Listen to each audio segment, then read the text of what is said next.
अस्सलाम वालेकुम, मैं हूँ फातिमा वसीम और आप देख रहे हैं 89 न्यूज़। और आमिर हमारे साथ मौजूद हैं। बात करेंगे करंट सिचुएशन जो कि पूरी दुनिया में चल रहा है, उसकी वजह से जो ऑयल प्राइसेस के अंदर अब इंक्रीज़ होगा, प्राइसेस का रेज होगा, उसके बारे में बात करेंगे। स्टॉक एक्सचेंज के बारे में बात करेंगे, स्टेट ऑफ हार्मोस के बारे में बात करेंगे कि अभी करंट सिचुएशन चल क्या रही है और इन सब में अगर देखा जाए तो ईरान के साथ कौन कौन से ममालिक खड़े हुए हैं और वहाँ पे अभी करंट क्या सिचुएशन है, इस बारे में बात करेंगे। तो सर आमिर, कैसे हैं आप? अस्सलाम वालेकुम। कैसी हैं आप फातिमा? मैं अल्हम्दुलिल्लाह ठीक ठाक। सर सबसे पहले ऑयल प्राइसेस सुनने में आया कि ईरान ने ऑयल बंद कर दिया है, तो अब कुछ घंटों में ही प्राइस रेज होगी। देखिए, एक बहुत बड़ी जो ट्रांसपोर्टेशन है वो ऑयल की, वो कहाँ पे होती है, और प्रोडक्शन दुनिया की ऑलमोस्ट 20-25% ऑयल प्रोडक्शन और दुनिया की 30 to 35% गैस प्रोडक्शन जो है वो इसी गल्फ़ के रीजन में है। और गल्फ़ के रीजन में कौन है? ईरान के साथ कुवैत है, इराक है, इराक के साथ फिर बहरीन है, कतर है, UAE and Saudi Arabia of course. अब ये ऑयल जो है वो ट्रांसपोर्ट कहाँ से होता है? वो इसी स्ट्रेट ऑफ हॉर्मुज से हो रहा है। यहाँ से वो बाहर निकलेगा और ये स्ट्रेट ऑफ हॉर्मुज जो है ये बास मुकामात ऐसे हैं जहाँ पे जाके ये 33 किलोमीटर वाइड रह जाती है, ओनली 33 किलोमीटर वाइड।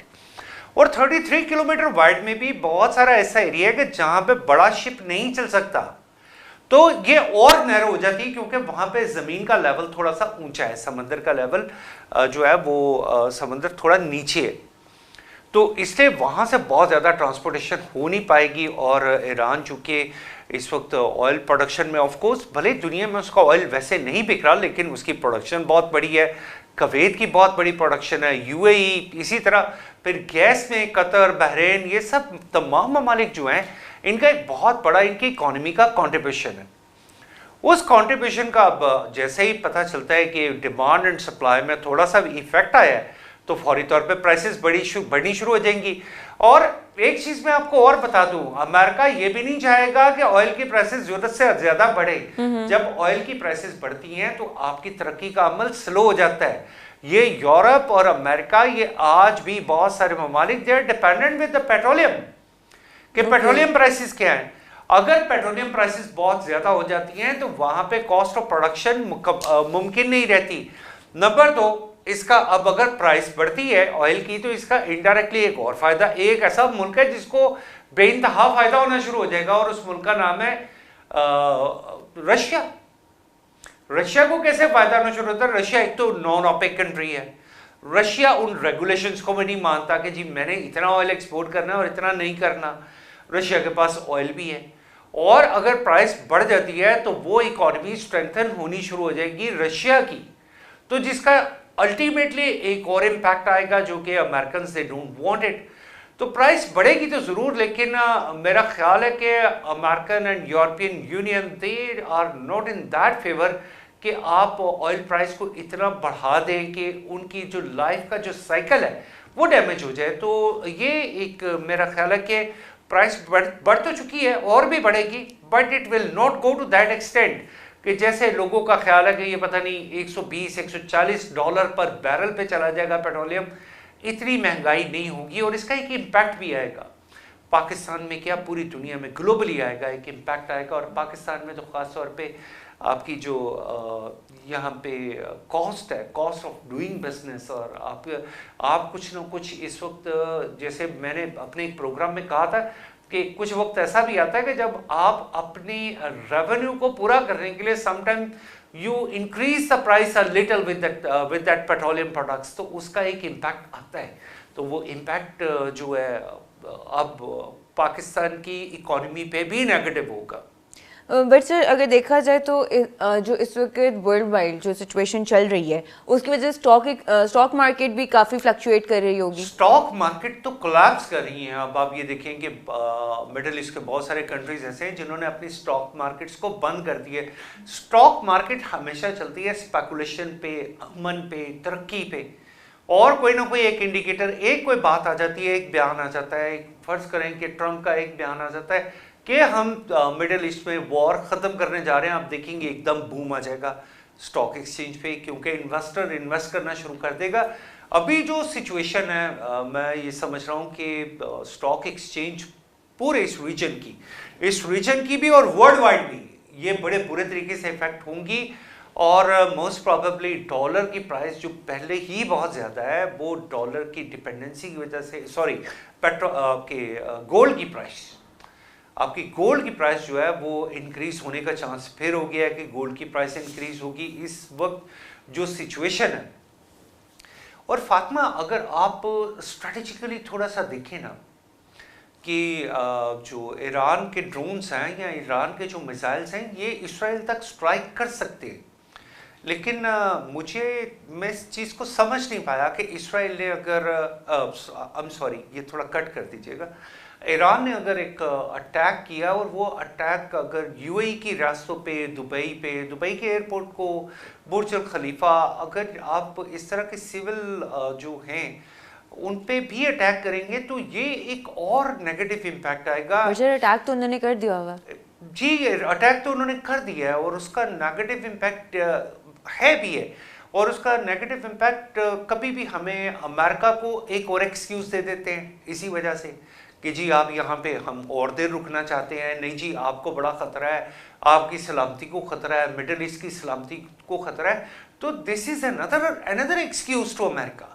हम उसको कैटर नहीं कर पा रहे, बल्कि हम उसको क्या कर रहे हैं कि हमने उस वॉर को थोड़ा सा फैला दिया है उस एरिया में जहाँ पे हमें नहीं फैलाना चाहिए था। Iranians they are fighting very bravely, मैं एडमायर करता हूँ उन्हें, लेकिन अगर वो अपनी फाइट को थोड़ा सा फोकस करें। देखिए अब आप साइप्रस पे भी जो एक पोस्ट है इसकी, और वो पोस्ट है इंग्लैंड की, वहाँ पे भी यूके की है और वहाँ पे भी हमला किया गया। बिल्कुल ठीक है भाई, ठीक है वो एक गैर मुस्लिम है या वो उनका साथ दे रहे हैं तो ठीक है आप उन पे अटैक करें। अब या दूसरे नंबर पे अगर आपके ड्रोन्स, आपके मिसाइल्स इसराइल को हिट कर रहे हैं, और वैसे मैं माजरत के साथ मैं वाकई कंडेम करूँगा कि जिस तरीके से इसराइल के रूहानी पेशवा आयतुल्लाह खामेनी जो हैं, अली खामेनी, उनको शहीद किया गया और इतना प्लानिंग के साथ किया गया, और उनकी पूरी फैमिली को आएगा शहीद, पूरी फैमिली को, और फिर उसके अलावा 48 अदर दैट मेंबर्स। वो 48 मेंबर्स कौन थे? जो कि उनके सुप्रीम लीडर्स थे। हर एक जगह पे एक सुप्रीम लीडर था, अपने अपनी जगह पे उनके वजीर दिफा थे, उनके साबिक सदर थे, उनके पासदारान इनकलाब के जो थे, हेड थे।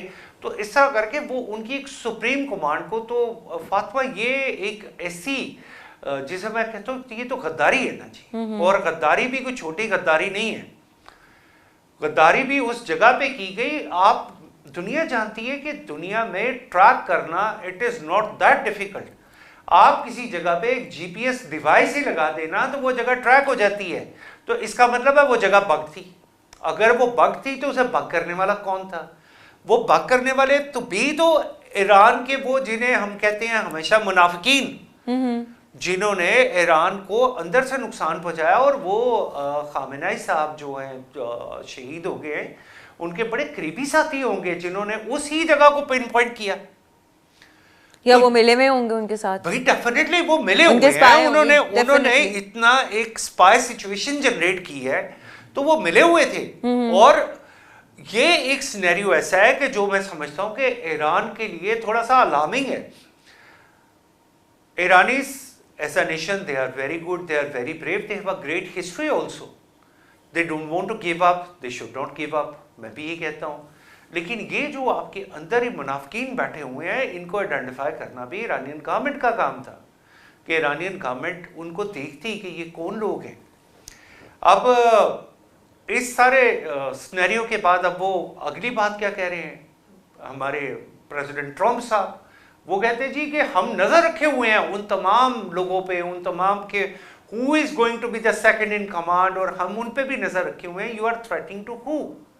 क्या ये एक तरीका है कि आप किसी मुल्क को जो है वो अपने साथ मुज़ाकरात की टेबल पे, और जैसे फातिमा मैंने आपसे जिक्र भी किया था आज से एक हफ्ता पहले, मैंने आपको बड़ा क्लियरली ये कहा था अपने इसी प्रोग्राम में कि अमान के जरिए ये जो डायलॉग्स कर रहे हैं इसके वॉर को रोकने के लिए, ये डायलॉग्स नहीं है बल्कि ये एक स्ट्रेटेजी है। ये अटैक करेंगे ही करेंगे और ये ईरान पे हर सूरत पे हमला करेंगे। तो आज आप देख लें, वो अमान ने खुद कह दिया, उनके वजीर खारजा ने कह दिया कि although we were trying to stop it but it was out of our control. But sir आपको क्या लगता है अब सीज फायर होगा? मेरा नहीं ख्याल, चूंकि अमेरिका खुद इन चीज़ में इन्वॉल्व है। देखिए अमेरिका भी इन्वॉल्व है, इसराइल भी इन्वॉल्व है, और अगर आप ग्लोबली ये देखें तो China have really condemned this act, and the Chinese they are always like this, that they don't like to go for the infiltration. Chinese government ने कभी भी ऐसी पॉलिसी को अडॉप्ट नहीं किया, बट जो हो रहा है वो मिडल ईस्ट में हो रहा है। Number one, China comparatively is far away, and Russia, they have also condemned it, but Russia is engaged with the Ukraine war already and very badly, so they are not, and nobody is coming down physically to stand with Iran. So we cannot say this will be a third world war or something like that. The third world war is only on one case, if one of that biggest country will stand with Iran, then this can be a third world war, but so far it is not happening like that. Okay. तो मैं ये समझता हूँ कि हम third world war की तरफ नहीं जा रहे। कुछ शर्तों पे ईरान को मनवाना भी पड़ेगा, और कुछ ईरान, वैसे तो पहले भी ईरानीज ने कहा था कि हम लोग नहीं कर रहे, हम लोग ये जो यूरेनियम है उसको प्रोसेस नहीं कर रहे हैं, हम ये सब कुछ नहीं बना रहे। और मैं एक चीज़ आपको और बताऊँ फातिमा, हो सकता है ईरानीज वाकई यूरेनियम को प्रोसेस ना कर रहे हो, क्योंकि उसका कोई सॉलिड प्रूफ नहीं है कि वो ऐसा कर रहे हैं और उससे वो एटॉमिक बम बनाएंगे। भाई 1990s में जब आपने इराक पे हमला कर दिया और इराक को कहा जी कि इराक में एमुनेशन ऑफ मास डिस्ट्रक्शन है, और पूरे इराक की ईंट से ईंट बजा के रख दी, तब आपने जब कब्जा कर लिया पूरे इराक पे, तो आपने फाइंड किया कि जनाब यहाँ पे तो कुछ भी नहीं है, यहाँ पे तो कोई एमुनेशन ऑफ मास डिस्ट्रक्शन है ही नहीं है। तो इसका मतलब ये कि तब आप गलत थे, और फिर आपने सारी दुनिया के सामने एक बात कह दी कि नहीं जनाब वी आर सॉरी, और फिर सॉरी भी वैसे यूके नहीं किया था, अमेरिका ने उस पर भी सॉरी नहीं किया हुआ। तो आप अपनी मर्जी से अगर आपने पूरी दुनिया को चलानी है, वो एमुनेशन ऑफ मास डिस्ट्रक्शन क्या आपके मुल्क में नहीं है? क्या वो इसराइल के पास नहीं है? अगर वो आप दोनों के पास हैं तो बाकी मुल्कों को भी पूरा हक है कि वो अपने दिफा का हक इस्तेमाल कर सकें, और पाकिस्तान को फातिमा इंगेज किया गया। ठीक है sir, thank you so much, और इसी के साथ हमें इजाज़त दीजिए, इंशाल्लाह जल्द हाजिर होंगे, तब तक के लिए अल्लाह हाफिज़।